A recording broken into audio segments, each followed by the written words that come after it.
India's premier university lo BTech, 100% placements, 100% education loan, only in Karnavati University, Ahmedabad.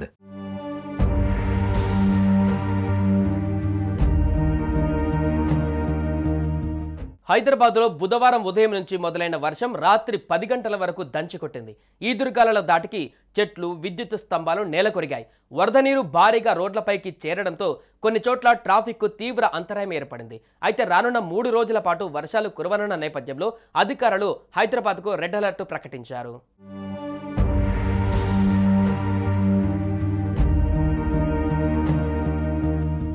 ద్రోణి ఉపరితల ఆవర్తనం కారణంగా హైదరాబాద్తో పాటు రాష్ట్రంలో బుధవారం ఉదయం నుంచి రాత్రి వరకు వర్షం దంచికొట్టింది. దిల్సుఖ్ నగర్, రామంతపూర్, అంబర్పేట్, నాంపల్లి, చార్మినార్, మలక్పేట్, బంజారాహిల్స్, అమీర్పేట్ వంటి అనేక ప్రాంతాలలో భారీ వర్షం కురుస్తోంది. వర్ష ప్రభావంతో రోడ్లపై వరద నీరు భారీగా చేరడంతో వాహనదారులు తీవ్ర ఇబ్బందులు ఎదుర్కొన్నారు. అయితే రానున్న 3 రోజుల పాటు వర్షాలు కురుస్తాయని వాతావరణ శాఖ ప్రకటించిన విషయం తెలిసిందే. ఈ నేపథ్యంలోనే అధికారులు అలర్ట్ అయ్యారు. ఇందులో భాగంగానే హైదరాబాద్ సహా తెలంగాణలోని పలు జిల్లాలకు రెడ్ అలర్ట్ ప్రకటించారు. రానున్న 3 రోజులలో భారీ నుంచి అతి భారీ వర్షాలు కురిసే అవకాశం ఉందని హెచ్చరించారు. అత్యవసరమైతే తప్ప ఎవరూ ఇళ్లలో నుంచి బయటకు రావద్దని సూచించారు. దీంతో అధికార యంత్రాంగం అలర్ట్ అయ్యింది.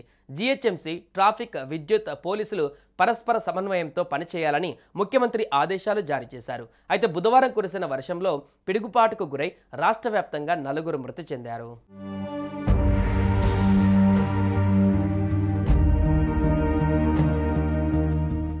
సుమన్ టీవీలో మీ పర్సనల్ అండ్ బిజినెస్ ప్రమోషన్స్ కోసం కింది నెంబర్కి కాంటాక్ట్ చేయండి.